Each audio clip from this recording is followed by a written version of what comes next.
Despite being quite different from the Note 9 and angering a lot of Note loyalists, the Note 10 Plus had its own rabid following, as determined by the fact that the Note 10 Plus update videos I do are often my most popular videos of the year. And I understand it. I was a Note 9 fan, but I also love my Note 10 Plus. And I've been on record saying multiple times that if it weren't for the fact that I was on YouTube, if it weren't for the fact that I had to review X amount of devices a year, I still would be very happily using my Note 10 Plus here in 2023 because of what it offers. And also, I've got the Star Wars Special Edition. You can see with the First Order logo there and the Special Edition, the S Pen in the crimson there to go along with the Kylo Ren's lightsaber, which is quite cool as well. But even though it's going to be out of support this year, it's not getting Android 13, there are still things that you'd like, and if you're still using your Note 10 Plus in 2023, then there are lots of things to like and reasons why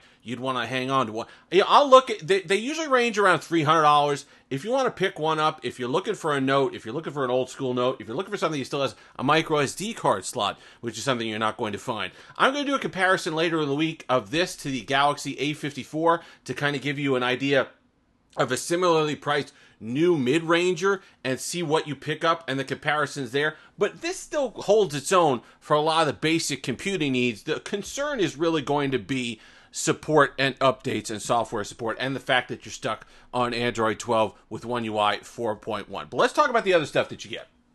Really nice display.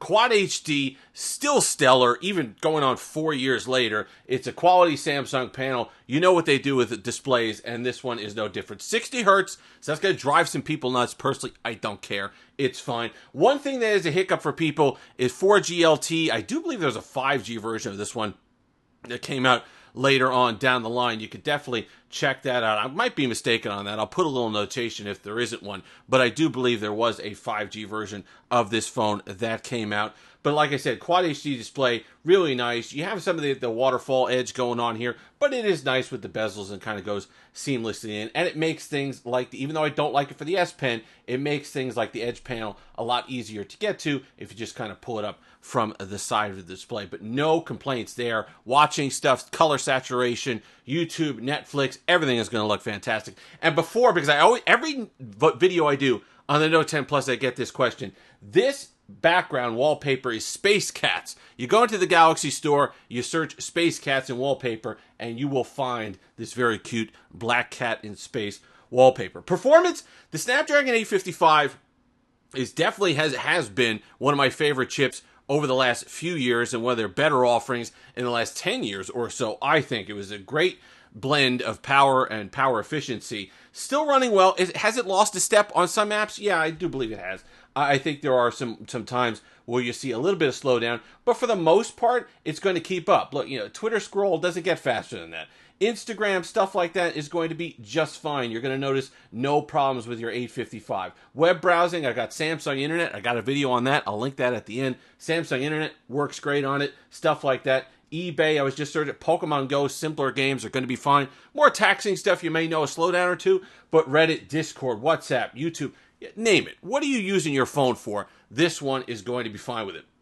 One of the things, I talked about the micro SD card slot because a lot of people will refuse to update to another device unless it has a micro SD card slot, so this one takes care of you there. The build, you're getting a absolutely fantastic build, and this is from an era of Samsung design, which first of all, I think between the S10 Plus and the Note 10 Plus, that was peak Samsung design.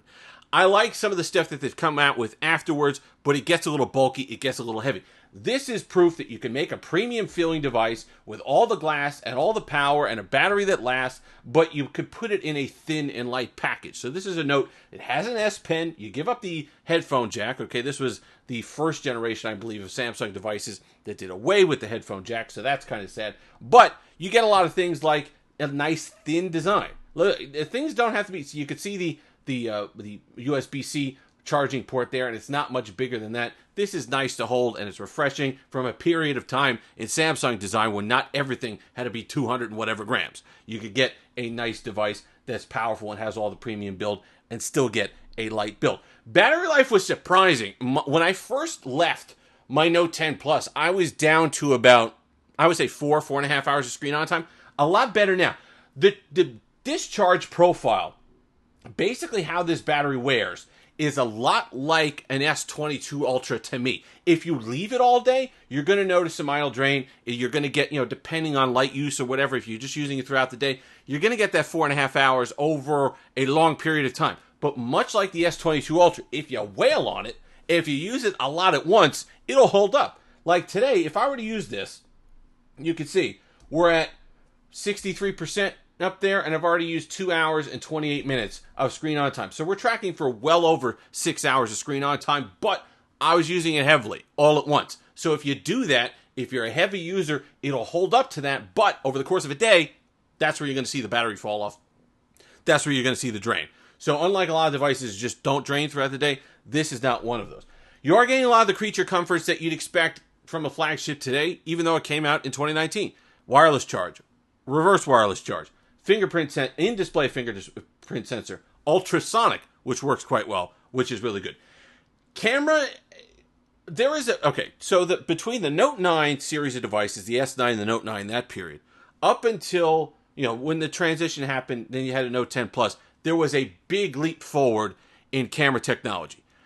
This camera, the Note 10 Plus camera, held up for a lot of years. In fact, a lot of people, even just a year or two ago, really preferred it to some of the flagships that were coming out.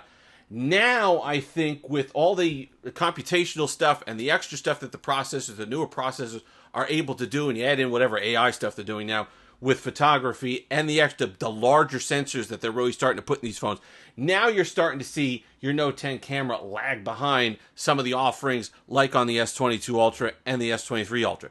If you're not a big camera user, if that's not a big deal for you, if you're not a shutterbug, then that's not going to bother you. It still takes okay images. We'll put some of them up here. It has a tendency to blow them out just a little bit. The color isn't excellent like it is on some of the newer phones, but it'll still get the job done. But understand there's that, to me at least, there's that kind of gap there that you experience between the 2019-ish phones, that Note 10 Plus, and now just in the last year or so, devices that have been released. So don't expect the same camera performance that you get on a newer device, but still pretty good, and not the potato that stuff was on your S8, your S9, stuff like that, certainly your S7. So if you're coming from one of those, you're going to experience quite the upgrade. And if you already have one, then this is going to hang with the best of them. You're still going to get that double-click like on Instagram with photos that this thing takes. It's the last Note to have the S Pen in the correct slot on the right-hand side here, and I love that fact, even though I think it was a one-off just 1 year, them putting the power button on the left-hand side with the volume rocker. I really like that. You get the video lock screen. Despite it not getting One UI 5.1, you're still getting a lot of the stuff. See, you get the video lock screen. A lot of the stuff over the years that we appreciate from One UI. And 4.1, if you have to be left on some software, 4.1 is pretty good. Security updates, I believe, until at least September.